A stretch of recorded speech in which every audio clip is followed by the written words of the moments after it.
السلام علیکم ورحمۃ اللہ وبرکاتہ نحمدہ ونصلی علی رسولہ الکریم الصلاۃ والسلام علی سید الانبیاء والمرسلین وعلی آلہ وصحابہ اجمعین اما بعد فاعوذ باللہ من الشیطان الرجیم بسم اللہ الرحمن الرحیم ان اول بیت ودع للناس للذی ببکۃ مبارکا وہدی للعالمین فیہ آیات بینات مقام ابراہیم ومن دخلہ کان آمنا صدق اللہ مولانا رسولہ النبی الامین الکریم وعلی آلہ شاہدین و شاکرین والحمد للہ رب العالمین۔ تقریر کا آغاز کرنے سے پہلے بہتر اور مناسب ہے کہ ہم اور آپ مل کر سب سے پہلے گنبد خضرا میں آرام فرمانے والے آقا حضور تاجدار مدینہ سرور و قلب و سینہ جناب احمد مجتبیٰ محمد مصطفیٰ صلی اللہ علیہ وسلم کی بارگاہ مقدس بے پناہ میں درود و سلام کا ہدیہ نچھاور کریں۔ پڑھیے بآواز بلند اللہم صلی علی محمد وبارک سلم صلی علیہ الصلاۃ والسلام علیک یا رسول اللہ صلی اللہ علیہ وسلم۔ اور ایک مرتبہ عقیدت و محبت کے ساتھ نبی اور آل نبی کی بارگاہ میں درود و سلام کا ہدیہ نچھاور کریں۔ اللہم صلی علی سیدنا محمد وعلی آل محمد وبارک سلم صلی علیہ الصلاۃ والسلام علیک یا رسول اللہ صلی اللہ تعالی علیہ وسلم۔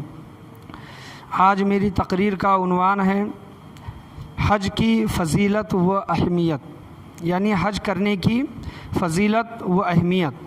سورہ آل عمران چوتھے پاری کے میں نے آپ کے سامنے آیت پڑھی۔ اللہ تبارک و تعالیٰ چوتھے پارے میں شروع کا صفحہ ہے، اللہ تبارک و تعالیٰ ارشاد فرماتا ہے ان اول بیت ودع للناس للذی ببکۃ مبارکا وہدی للعالمین فیہ آیات بینات مقام ابراہیم ومن دخلہ کان آمنا۔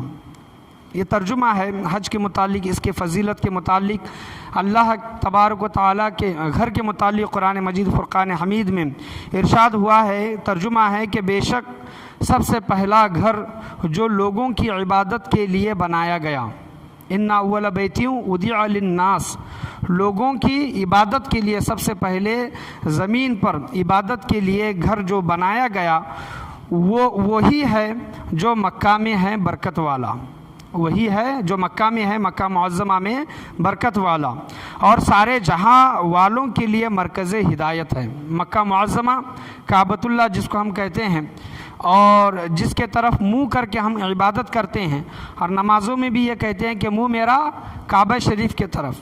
تو اللہ تبارک و تعالیٰ کعبہ شریف کے متعلق ارشاد فرماتا ہے کہ سب سے پہلے لوگوں کے لیے عبادت کا گھر زمین پر وہی ہے، اور وہ لوگوں کے لیے ہدایت بھی ہے۔ کیا ہے؟ لوگوں کے لیے مرکز ہدایت ہے، اس میں کھلی نشانیاں ہیں۔ اللہ تبارک و تعالیٰ فرماتا ہے کہ اللہ کا جو گھر ہے اس میں کھلی نشانیاں ہیں، ان میں سے ایک ابراہیم علیہ السلام کی قیام جائے ہے، یعنی ومن دخلہ کان آمنا فیہ آیات بینات مقام ابراہیم، ابراہیم علیہ السلام کا جو مقام ہے وہاں پر مقام ابراہیم ہے، جس کو مصلی بھی کہا جاتا ہے، وہاں پر کیا ہے؟ ان تمام نشانیوں میں سے ایک نشانی اللہ تبارک و تعالیٰ نے ارشاد فرمائی ہے کہ ایک ابراہیم علیہ السلام کی قیام جا، جہاں پر انہوں نے عبادت کی، اور جو اس میں داخل ہو گیا، یعنی جو اس اللہ کے گھر میں داخل ہو گیا، کعبۃ اللہ میں داخل ہو گیا، اس سرزمین پر داخل ہو گیا، کان آمنا، اللہ تبارک و تعالیٰ فرماتا ہے کہ اس نے امن پایا۔ اس نے کیا پایا؟ امن پایا۔ وہاں پر کسی کا قتل، خون، غارت گری، وہاں پر اس سرزمین پر خون حرام ہے، تو وہاں پر اللہ تبارک و تعالیٰ نے ارشاد فرمایا کہ ومن دخلہ کان آمنا، جو اس سرزمین میں داخل ہو گیا، جو اس سرزمین میں برکت والی زمین میں ہدایت والی زمین پر جو انسان داخل ہو گیا اس نے کیا پایا؟ امن پایا۔ یہ اللہ تبارک و تعالیٰ ارشاد فرماتا ہے۔ تو میرا آج کا جو موضوع ہے حج کرنے کی فضیلت، یا پھر حج کی فضیلت و اہمیت، آج کا میرا موضوع ہے۔ ہم دیکھ رہے ہیں کہ ہندوستان بھر میں ہو یا پھر پوری دنیا میں ہو یا پھر میرٹھ شریف میں ہی ہم دیکھ لیں کہ بہت سے لوگ حج کی زیارت کے لیے، حج بیت اللہ کے لیے یہاں سے تشریف لے جا رہے ہیں۔ تو میں یہ مناسب سمجھا کہ جو لوگ اس سال جو حج کر رہے ہیں یا پھر آنے والے سالوں میں جو لوگ حج کریں گے، جو حج کر رہے ہیں اس کی فضیلت اور اہمیت کیا ہے۔ جہاں پر ہم کعبۃ اللہ کی زیارت کے لیے جا رہے ہیں، اللہ تبارک و تعالیٰ سورہ آل عمران میں 4 پارے میں اس کے متعلق کیا فرمایا، کعبۃ اللہ کے متعلق، اللہ کے گھر کے متعلق اللہ تبارک و تعالیٰ نے قرآن مجید فرقان حمید میں کیا ارشاد فرمایا، اور حضور صلی اللہ تعالیٰ علیہ وسلم کی احادیث کریمہ کیا ارشاد فرماتی ہے کہ حج کی فضیلت و اہمیت کیا ہے اور کتنی ہے۔ شروعات کعبۃ اللہ کی تعمیر ہی سے میں کروں گا انشاءاللہ عز و جل، کہ تاریخ مکہ اور روح البیان یہ کتابوں میں آیا ہے۔ حج کی تعمیر بہت مرتبہ ہوئی، لیکن جب حضرت ابراہیم علیہ السلام اور حضرت اسماعیل علیہ السلام کا دور نبوت آیا اور اللہ تبارک و تعالیٰ نے حضرت ابراہیم علیہ السلام اور حضرت اسماعیل علیہ السلام کو خانہ کعبہ کی تعمیر کرنے کا حکم دیا، اور اللہ کے حکم سے انہوں نے اللہ کے گھر کی تعمیر کی۔ اللہ کا گھر تو وہ پہلے سے تھا، سالوں سے تھا، حضرت آدم علیہ السلام کے زمانے سے اللہ تبارک و تعالیٰ کا وہاں پر گھر ہے، لیکن اس کی تعمیر ہر دور میں یا پھر جہاں پر مناسب لگے وہاں پر وہ تعمیر اس کی ہوتی ہوئی آئی ہے، خانہ کعبۃ اللہ کی۔ تو حضرت ابراہیم علیہ السلام کے دور میں بھی اس کی تعمیر ہوئی۔ جب تعمیر مکمل ہوئی، باندھ مکمل ہوا، تو اللہ تبارک و تعالیٰ نے حضرت ابراہیم علیہ السلام کو حکم دیا۔ کیا حکم دیا؟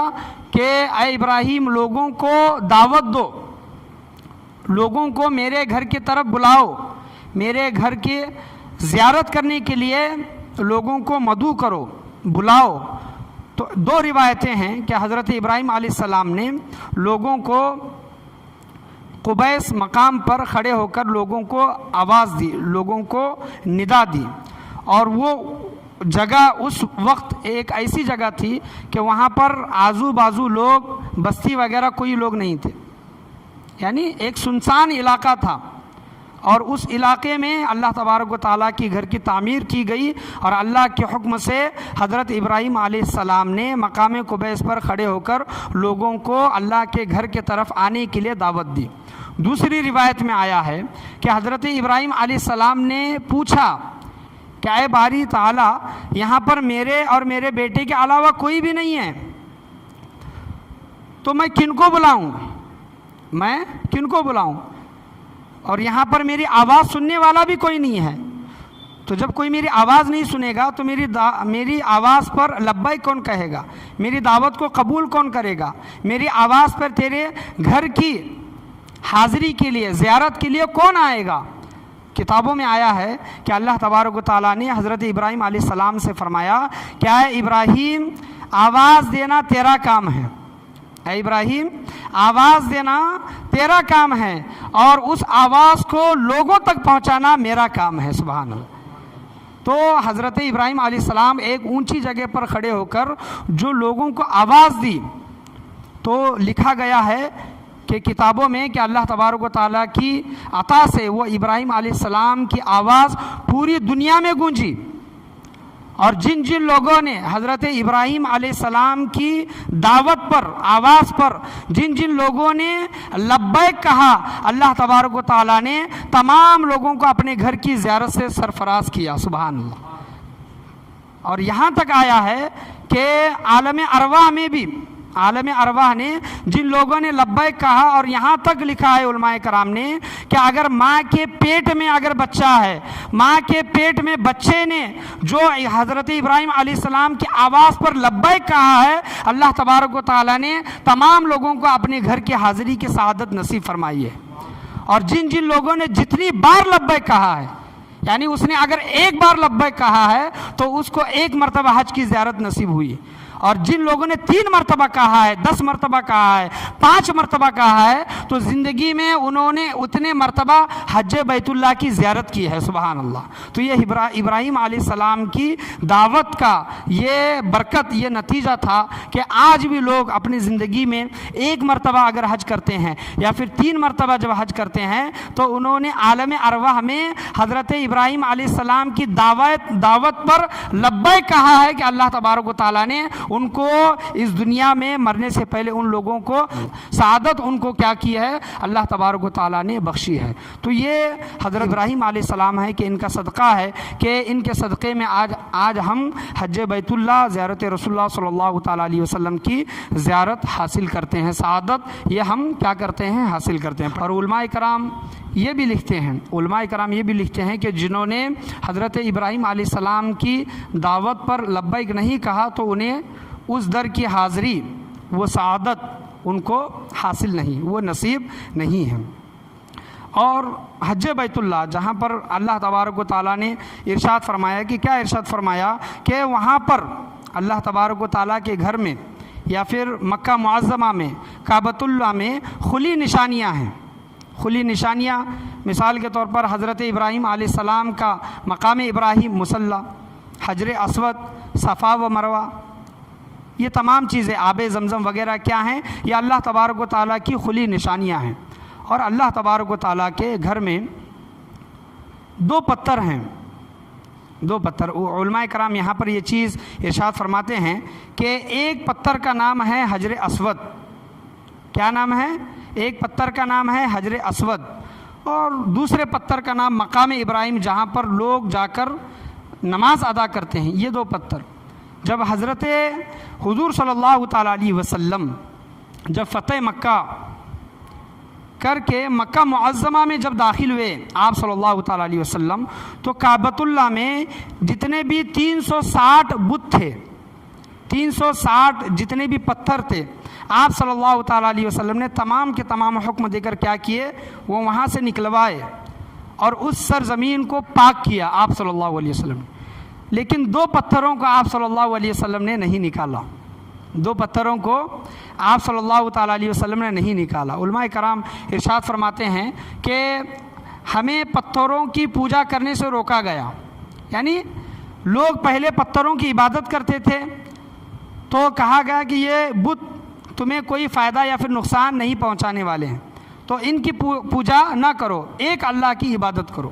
وہاں سے کعبۃ اللہ میں فتح مکہ کے دن وہاں سے تمام پتھروں کو نکالا گیا، صرف 2 پتھر رکھے گئے، ایک مقام ابراہیم کا پتھر اور ایک دوسرا حجر اسود۔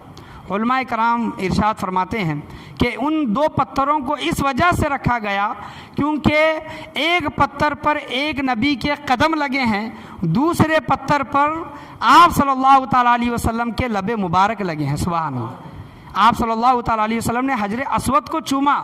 حضرت عمر کہتے ہیں کیا ہے، حجر اسود میں تجھے کبھی بھی بوسہ نہیں دیتا اگر میرا نبی تجھے بوسہ نہیں دیتا، میں تجھے اس وجہ سے چوم رہا ہوں کیونکہ میرے نبی نے تجھ کو چوما ہے۔ تو ایک نبی کے لب لگے ہیں، اور جو دوسرا مقام ابراہیم جس پر ٹہر کر آپ علیہ السلام، حضرت ابراہیم علیہ السلام نے خانہ کعبہ کی جو تعمیر کی تھی، وہ پتھر لفٹ کی طرح کام کرتا تھا۔ وہ پتھر آپ علیہ السلام، حضرت ابراہیم علیہ السلام اس پتھر پر کھڑے ہوتے، اگر اونچی جگہ پر جانا ہوتا، پتھر وہاں پر پہنچانا ہوتا، خانہ کعبہ کی تعمیر کرنا ہوتا، تو وہ پتھر لفٹ کا کام کرتا اور وہ اوپر جاتا۔ تو اس کو اللہ تبارک و تعالیٰ نے حضرت ابراہیم علیہ السلام کی یاد میں وہاں پر باقی رکھا۔ اور دوسرا حجر اسود، آپ صلی اللہ تعالیٰ علیہ وسلم نے، وہ جنتی پتھر تھا، آپ صلی اللہ تعالیٰ علیہ وسلم نے اس کو چوما تو وہ پتھر وہاں پر ہیں۔ تو دیکھیں کہ بزرگان دین سے جو چیزیں نسبت ہو جاتی ہیں، چاہے وہ پتھر ہی کیوں نہ ہو، دوسرے پتھر ہیں جن کی عبادت کی جاتی ہے، ان پتھروں کو باہر نکالا جاتا ہے، اور ایسے پتھر جس پر ایک نبی کے قدم لگے ہیں، دوسرے نبی کے لب لگے ہیں، ان کی تعظیم و توقیر کی جاتی ہے۔ تو اس بات سے یہ پتہ چلا کہ بزرگان دین، چاہے وہ انبیاء کرام علیہ السلام ہو یا پھر اللہ تبارک و تعالیٰ کے اولیاء ہو، جن سے جو چیزیں نسبت ہو جاتی ہے وہ بھی چیزیں برکت والی ہو جاتی ہیں، ان کا بھی ادب و تعظیم ہمارے لیے کیا ہوتا ہے؟ ضروری ہوتا ہے۔ اللہ تبارک و تعالیٰ نے قرآن مجید فرقان حمید میں صاف ارشاد فرمایا ہے کہ مقام ابراہیم ومن دخلہ کان آمنا، وہاں پر کھلی نشانیاں رکھی ہیں، کھلی نشانیوں میں سے کیا ہے؟ ایک مقام ابراہیم ہے۔ اللہ تبارک و تعالیٰ مقام ابراہیم کا ذکر فرماتا ہے، وہ پتھر ہی، لیکن اس پتھر پر حضرت ابراہیم علیہ السلام نے عبادت کی، خانہ کعبہ کی تعمیر کی، اس وجہ سے اس پتھر کو آج بھی اور رہتی قیامت تک وہاں پر اس کو رکھا گیا ہے۔ آج بھی حاجی لوگ اس کی تعظیم، ادب و احترام بجا لاتے ہیں۔ مسلم شریف کی حدیث ہے کہ حج کی اہمیت و فضیلت آج میرا موضوع ہے، تو میں آپ کے سامنے بیان کرنا چاہوں کہ مسلم شریف کی حدیث ہے کہ غالباً 9 ہجری میں، مدینہ منورہ 9 ہجری میں حج ہمارے اوپر فرض ہوا، 9 ہجری میں غالباً، کتابوں میں جہاں تک میں پڑھا ہوں۔ تو حضور صلی اللہ تعالیٰ علیہ وسلم نے لوگوں کو کہا کہ اے لوگوں، تمہارے اوپر حج فرض ہے، اللہ کے گھر کی زیارت تمہارے پر کیا ہے؟ فرض ہے۔ تو ایک صحابی رسول، ایک شخص اٹھے اور حضور صلی اللہ تعالیٰ علیہ وسلم سے پوچھا کہ یا رسول اللہ، کیا ہمارے اوپر ہر سال حج فرض ہے؟ جس طرح ہر سال ہم ماہ رمضان کے روزے رکھتے ہیں، جس طرح ہر سال ہم زکوٰۃ دیتے ہیں، ہے نا، یہ تمام چیزیں ہیں، ہر سال کرتے ہیں، قربانی ہر سال دیتے ہیں۔ تو وہ شخص اٹھے اور کہا کہ یا رسول اللہ، کیا ہمارے اوپر ہر سال حج فرض ہے؟ تو آپ صلی اللہ علیہ وسلم نے سکوت فرمایا، خاموش رہے۔ وہ شخص دوبارہ انہوں نے پوچھا کہ یا رسول اللہ، کیا ہمارے اوپر ہر سال حج فرض ہے؟ تو آپ صلی اللہ علیہ وسلم دوسری مرتبہ بھی سکوت فرمایا، خاموش رہے۔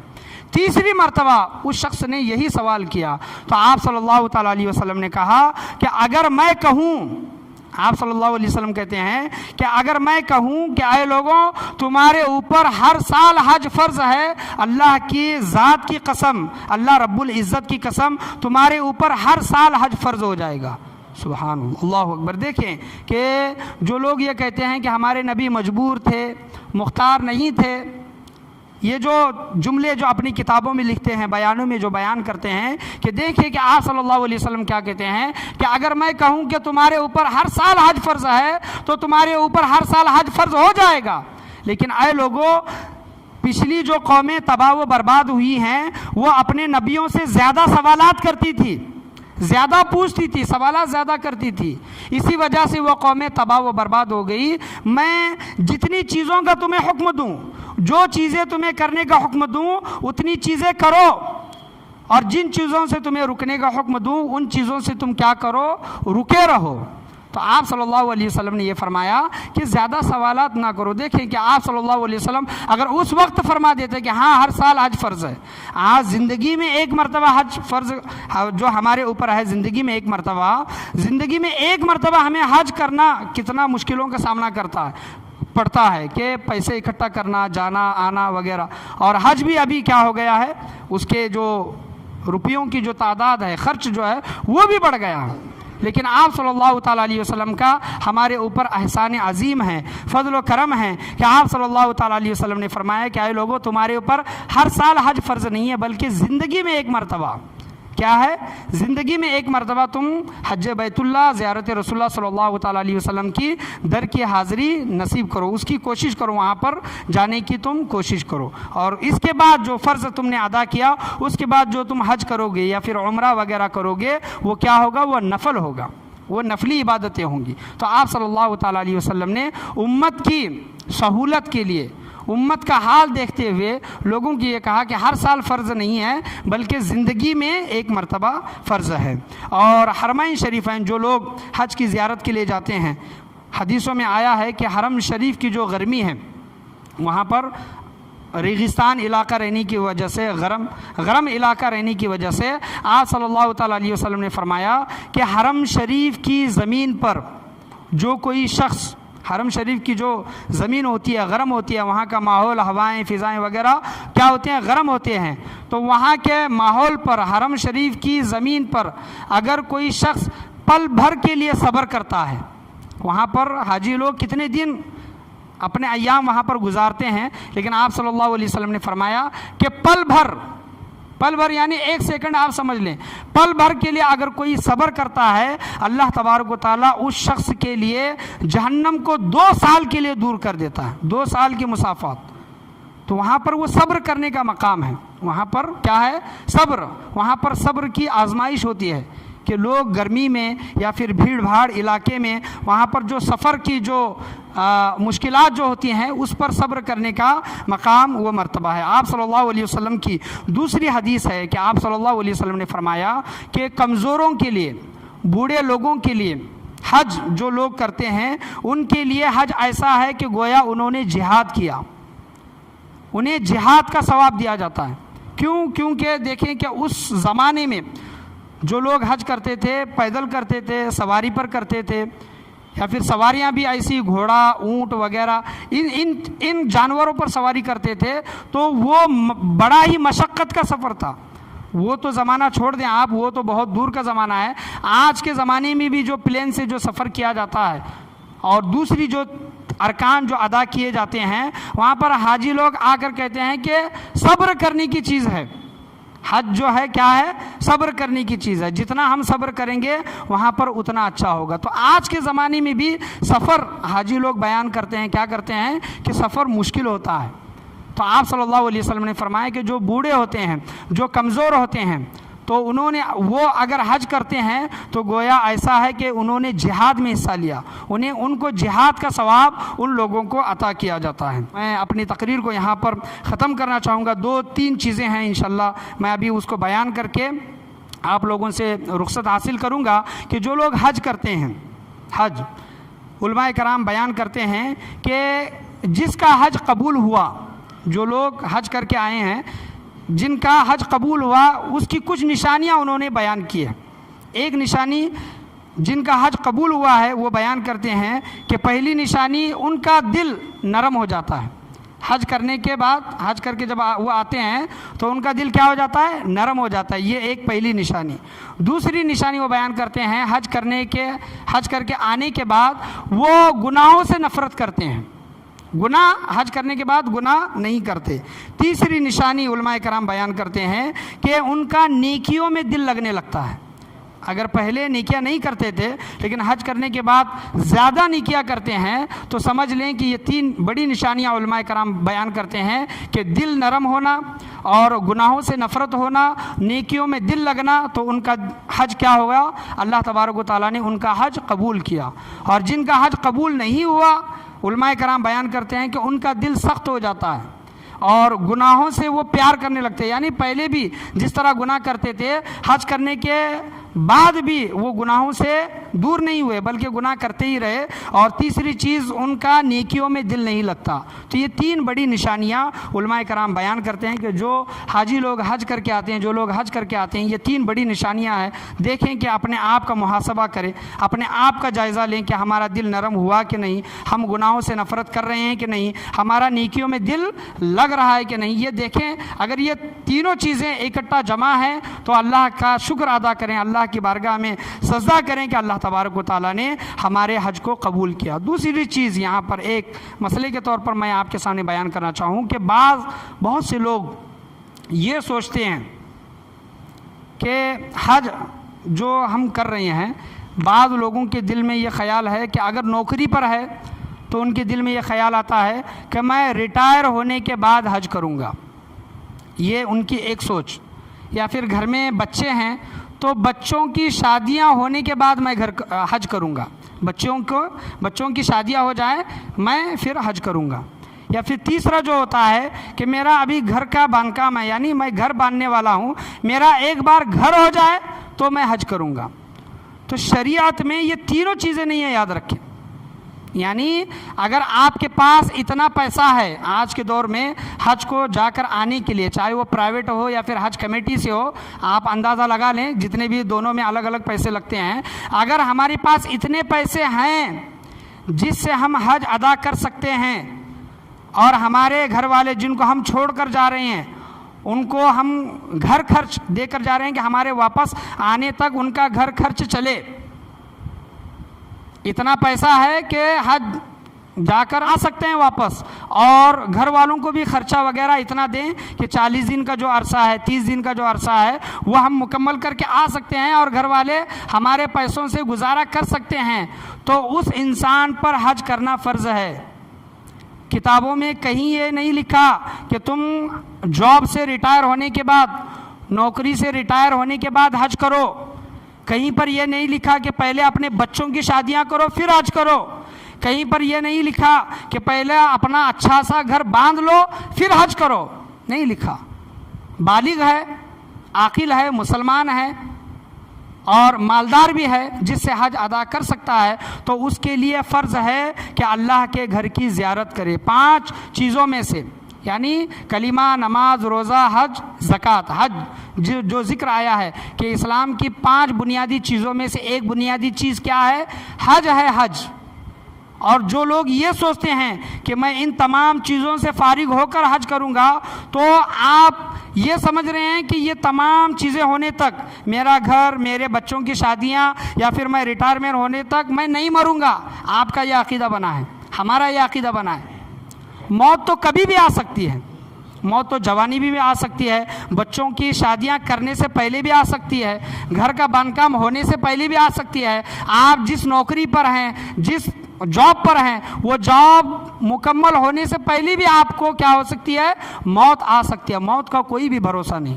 اور آپ صلی اللہ علیہ وسلم نے کیا فرمایا؟ سخت تاکید، سخت الفاظ حدیث میں آپ صلی اللہ علیہ وسلم نے ارشاد فرمایا ہے کہ جس کے پاس اتنا مال و دولت ہے جس سے وہ حج کر سکتا ہے، پھر بھی وہ حج نہیں کر رہا، آپ صلی اللہ علیہ وسلم فرماتے ہیں چاہے وہ عیسائی ہو کر مرے یا پھر نصرانی ہو کر مرے، ہمیں کوئی پرواہ نہیں۔ یعنی آپ صلی اللہ علیہ وسلم نے ایک خبر یہ دی ہے کہ اگر ہم حج نہیں کریں گے، ہمارے اوپر حج فرض ہے، تو اندیشہ ہے کہ ہمارا خاتمہ ایمان پر نہیں ہوگا۔ تو یہ ذہن سے نکال دیں کہ یہ تمام چیزیں ہم فارغ ہونے کے بعد، آپ کے پاس اگر پیسہ ہے تو موت کا کوئی بھی بھروسہ نہیں، سب سے پہلے حج کا فارم بھرے، حج کو جانے کی کوشش کریں۔ حج کا جو ہم فارم بھرتے ہیں، کوشش کرتے ہیں، حج کرنے سے پہلے اگر ہم مر گئے، اللہ کی ذات سے امید ہے کہ اللہ تبارک و تعالی ہمیں حج کا ثواب عطا کرے گا۔ اگر کوئی یہ سوچتا ہے کہ میں 50 سال 60 سال کی عمر میں تمام کاموں سے فارغ ہو کر میں حج کروں گا، تو ہو سکتا ہے، ممکن ہے کہ اس کا خاتمہ ایمان پر نہ ہو۔ تو یہ حج 5 چیزوں میں سے ایک بنیادی چیز ہے۔ 5 اسلام کے جو پلر ہیں، جو بنیادی چیزیں ہیں، جو اسلام کے جو ستون ہیں، 5 ستونوں میں سے ایک ستون ہے حج۔ حج اللہ تبارک و تعالیٰ کی گھر کی زیارت کی حاضری ضرور حاصل کریں۔ اگر ہمارے بینکوں میں، اگر ہمارے گھروں میں اتنا پیسہ پڑا ہوا ہے کہ جس سے ہم حج کر سکتے ہیں، تو ہمارے لیے ضروری واجب ہے کہ ہم حج ادا کریں۔ اور اصل جو حج ہے، جو بولا جاتا ہے، وہ جوانی کا حج ہے، یاد رکھیں۔ بڑھاپے میں اگر کوئی بڑھاپے میں جاتا ہے، پہلے پیسہ نہیں تھا لیکن بڑھاپے میں آنے کے بعد اس کے پاس پیسہ آ گیا اور وہ حج کر رہا ہے، تو چلو ٹھیک ہے، کوئی بات نہیں۔ لیکن جوانی میں اگر پیسہ ہے تو جوانی ہی میں حج کرنا چاہیے۔ جو وہاں پر جو مشکلات، جو صبر وغیرہ، استقامت کا جو معاملہ ہے، وہ جوانی کے عالم میں اچھے سے جو رکن ہیں حج کے، جو اراکین ہیں، وہ صحیح سے جوانی کے عالم میں ہی کیا ہوتے ہیں؟ ادا ہوتے ہیں۔ اللہ سے میں یہی دعا کرنا چاہوں گا، اللہ تبارک و تعالی ہم تمام لوگوں کو بولنے سننے سے زیادہ عمل کرنے کی توفیق عطا فرمائے۔ زندگی میں کم سے کم ایک مرتبہ اللہ تبارک و تعالی ہمیں موت دینے سے قبل، موت دینے سے پہلے اللہ تبارک و تعالی اس کے اور اس کے محبوب کے در کی حاضری نصیب عطا فرمائے۔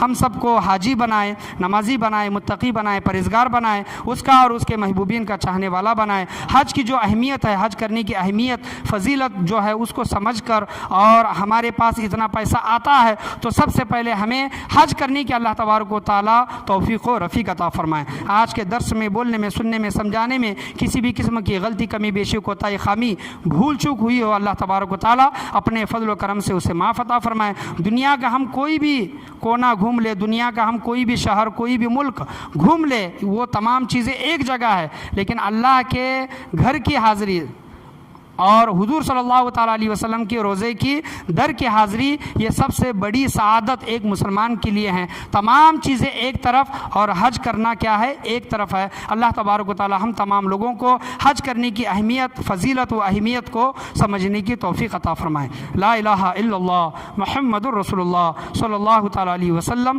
وآخر دعوانا ان الحمد للہ رب العالمین۔